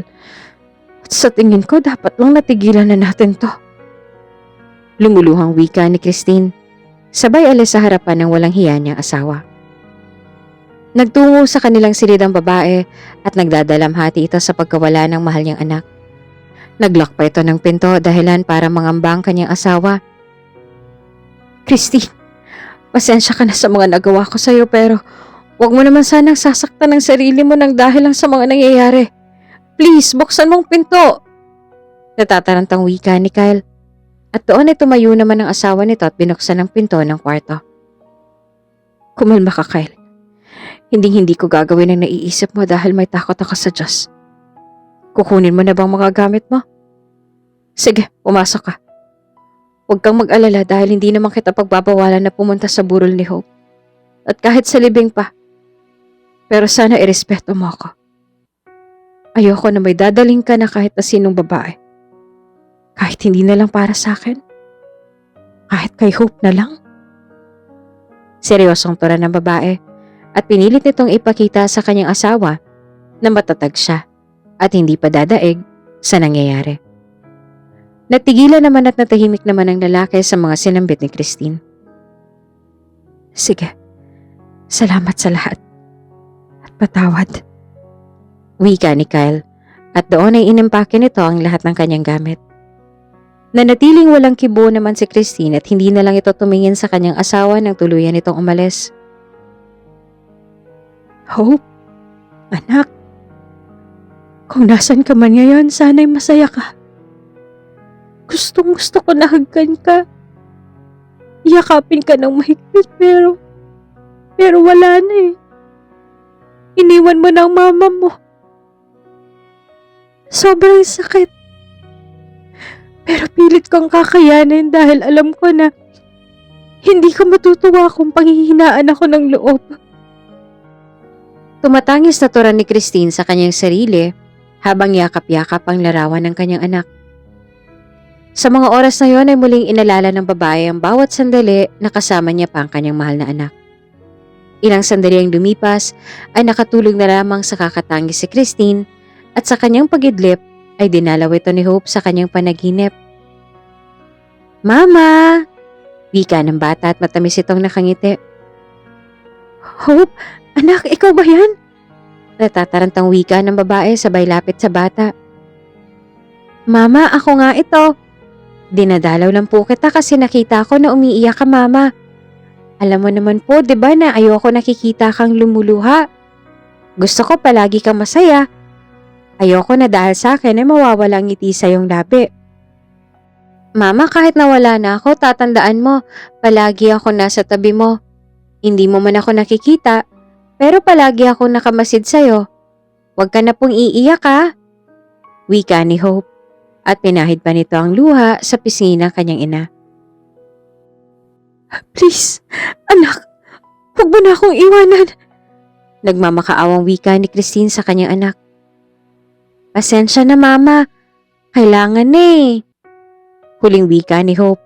At doon ay unti-unti itong nawala sa paningin ng babae. Hope! Please! Huwag mong iwanan ng Mama! Sigaw ni Christine. At napatayo pa ito sa kanyang kama. Naluha na lang ang babae nang mapagtanto niya na panaginip lang pala ang lahat ng iyon. Napatitig na lamang sa kawalan si Christine. At napabalik ito sa kanyang ulirat nang bigla na lang tumunog ang cellphone nito. Kaagad naman na sinagot ang babae ang tawag. Hello, is this Christine? Pinapatanong po ng ospital kung cremation or burial po ba ang gagawin sa inyong anak? Kung may katanungan ka po at nais linawin, maaari ka pong magtungo dito sa ospital. Anyway, bayad na po ang lahat ng gastusin. Wala na po kayong iisipin na bayarin. Wika nang tumawag at doon ay napakunot ang noon ng babae. Hi. Sino yung nagbayad? Pwede ko bang malaman? Nagtatakang tanong ni Christine. Si Sir Caleb po, yung father ni Aaron. Wika ng kausap ng babae. Ibinaba naman ni Christine ang tawag matapos madinig ang lahat ng dapat niyang malaman.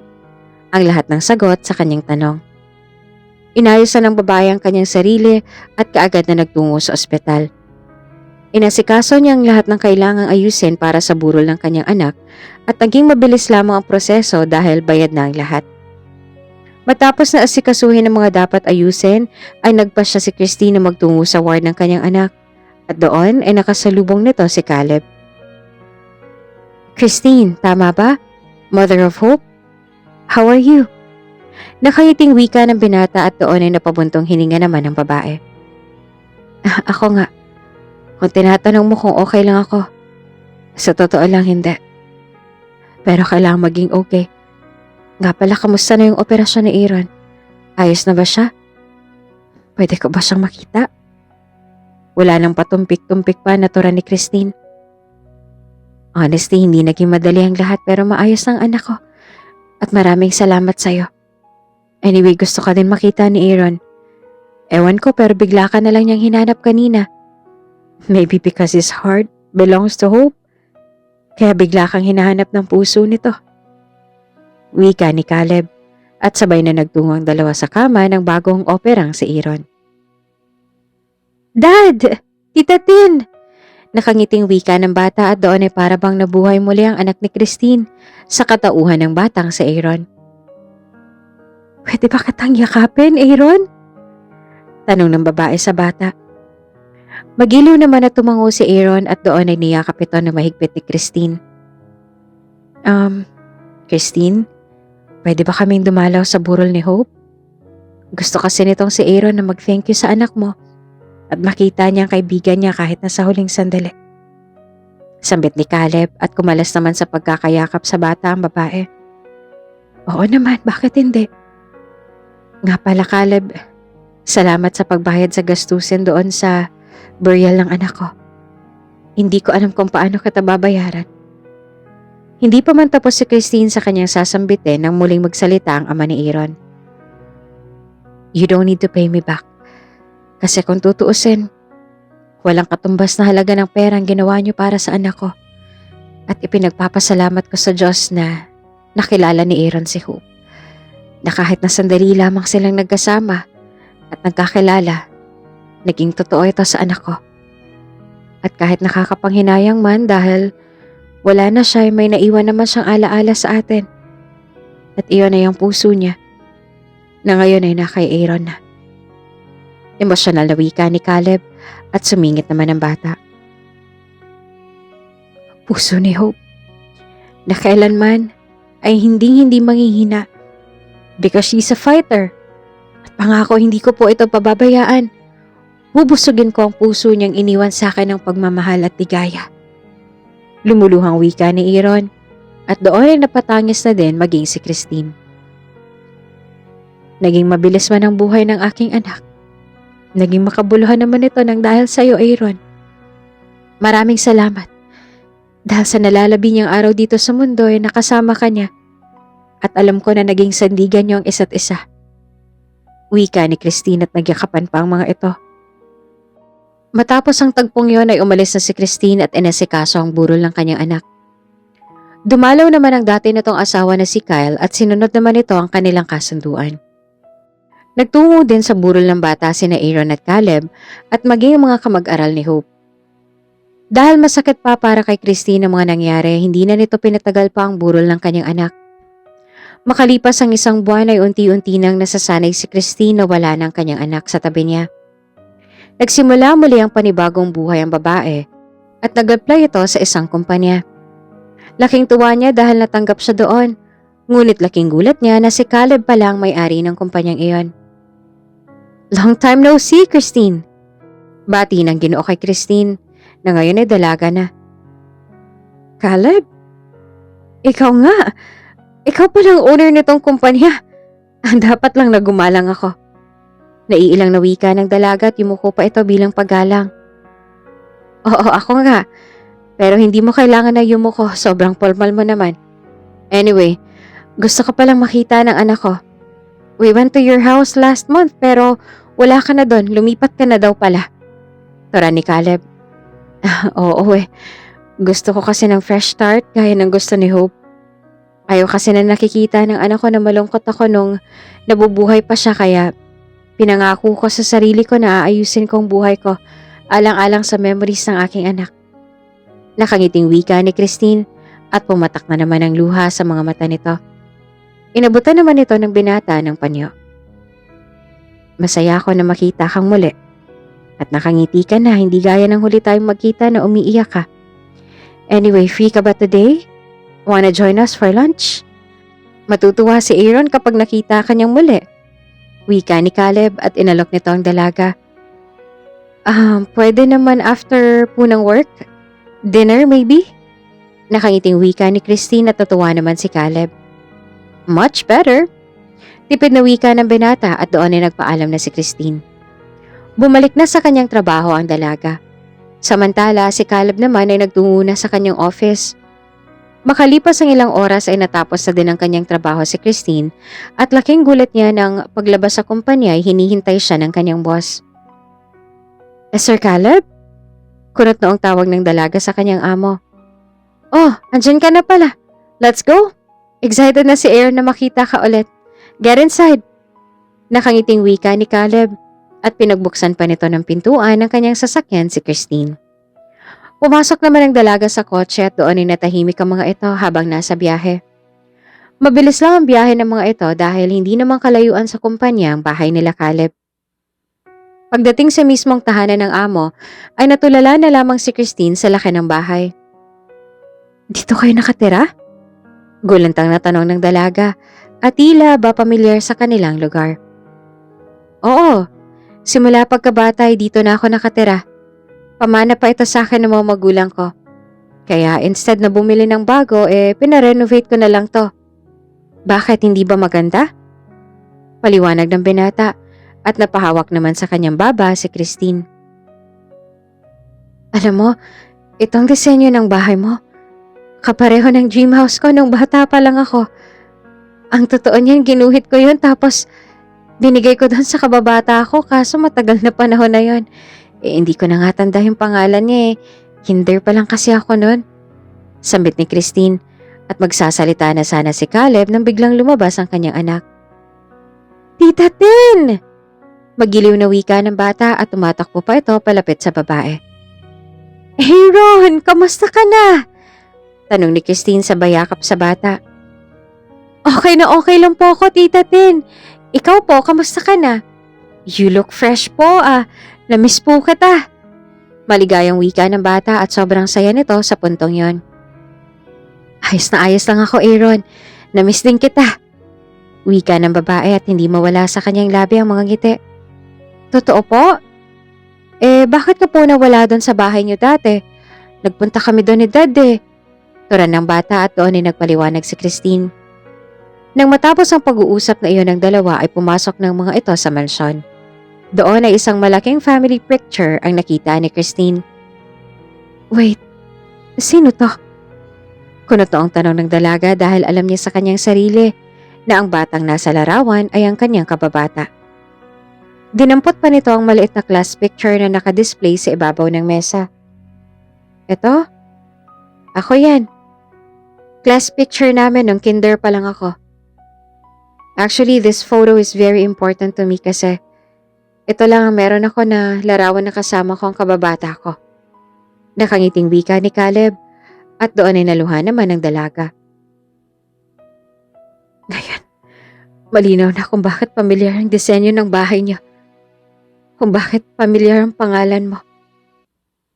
Caleb Andre? Ako to. Si Christina. Christine in short. Christine. Wika ni Christine at doon ay nalaki naman ang mga mata ni Caleb. Ikaw ba yan? Oh my God. Tadhana nga naman Mapaglaro. Ikaw na pala yan? I didn't expect this. Hindi makapaniwalang wika ni Caleb at nagyakapan ng dalawa. Doon ay nalinawan ng dalawa. Nagtaka naman sa kanila ang batang si Aaron. Magkakilala po kayo? Takang tanong ng bata at naupo naman ang mga ito. Oo anak, balik ganito. Kami ni Tita Tin mo ay magkaklase noong kinder pa lang ako. Actually, we promised each other na when we grow up, we will marry each other. Naiiling na wika ni Caleb. Uy, bata pa kasi tayo noon. Wika ni Christine at natawa naman ng bata. Bakit hindi nyo na lang po ituloy yung promise nyo sa isa't isa? Pareho naman po kayong single. Malay nyo po, diba? Pinagtagpo kayo para ituloy ang naudlot nyong pagmamahalan. Pero bakit po pala kayo nagkalayo? Mahabang detanya ni Aaron. Naghiwalay kasi yung mga magulang ko kaya lumipat kami ng bahay. Simula noon wala na kaming naging komunikasyon ng dad mo. Hanggang sa nagkaroon na kami ng kanya-kanyang pamilya. Paliwanag ni Christine at doon ay napatango naman ng bata. Nagkalinawan ang mga ito at matapos noon ay kumain ang mga ito. Nagpatuloy ang pagkikita ng mga ito lalo na't nagtatrabaho si Christine sa kumpanya ni Caleb. Naging malapit muli sa isa't isa ang dalawa at napalapit din si Christine sa batang si Aaron. Makalipas ang mga panahon ay naging maayos na ang buhay ni Christine at kalaunan ay nahulog sila sa isa't isa. Nang kalaunan ay niligawan ni Caleb si Christine at makalipas ng ilang taon ay sinagot naman ng dalaga ito at tuwang-tuwa naman si Aaron. Yee! Sabi ko na nga ba kayong endgame Wika ni Aaron.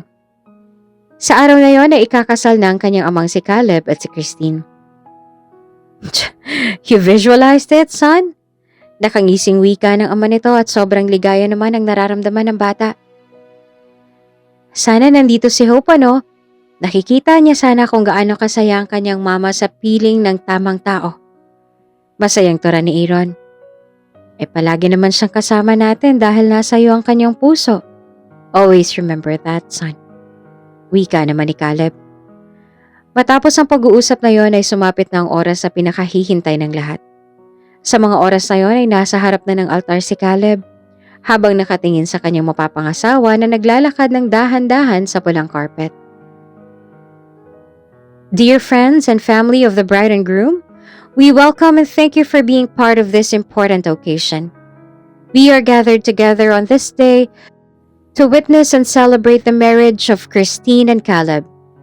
Every one of us has a deep desire to love and to be loved. Panimula ng pare. Nagsimula ng seremonya ng kasal at kasunod ay nagbitaw ng vow si Christine. Sa totoo lang, hindi ko alam na darating ang araw na to. Hindi ko akalain na ikakasal ako sa taong pinangakuan ako noon. Madami na kasing nangyari pero I am blessed dahil dumating ang araw na to. Mapalad ako dahil you give and seek your trust to me. You always promise to give me comfort and warmth. Sa puntong yun, napakaswerte ko sa'yo. At isa lang nais kong gawin. To communicate with you fully and fearlessly. I will love, cherish, and obey you. My husband. Naluluhang wika ni Christine. At kasunod naman na nagbigkas ay si Caleb.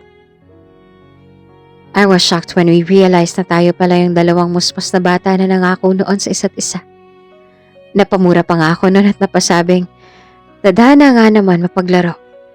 Pero kahit na ganun man ang nangyari, I was thankful to God dahil pinagtagpo niyang muli tayo. I'll be honest, nung una kitang makita noon sa ospital, I felt na para bang kilalang-kilala na kita matagal na. Christine, my wife, I promise to always be honest, always respect, and always take out moments to spend quality time with you. I will love, cherish, and worship you, my wife. Naiyak na wika ni Caleb, at doon ay naluha ang mga bisita sa ganda ng mensahe ng dalawa sa isa't isa. Matapos sasambitin ng dalawang mensahe nila para sa isa't isa, ay nagturan na ang pare. Groom, you may now kiss the bride.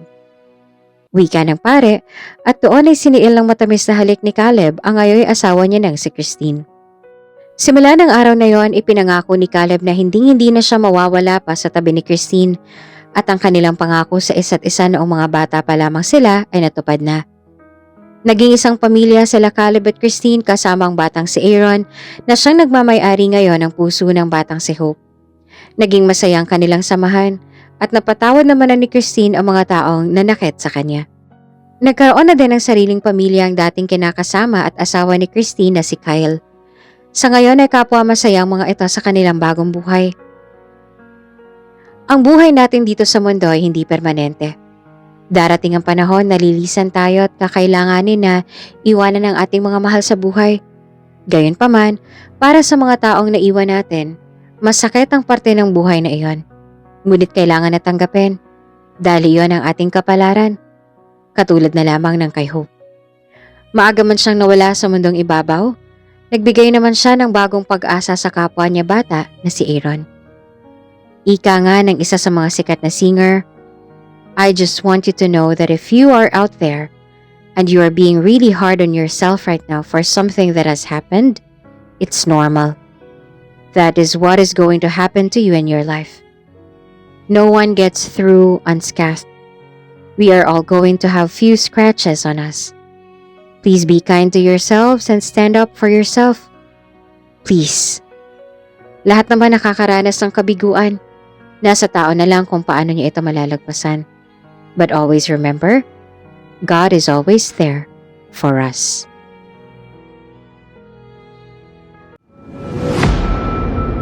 Kung Kung bago ka pa lang sa channel na ito, Ate Jane TV, huwag kalimutang pindutin ang notification bell and subscribe button.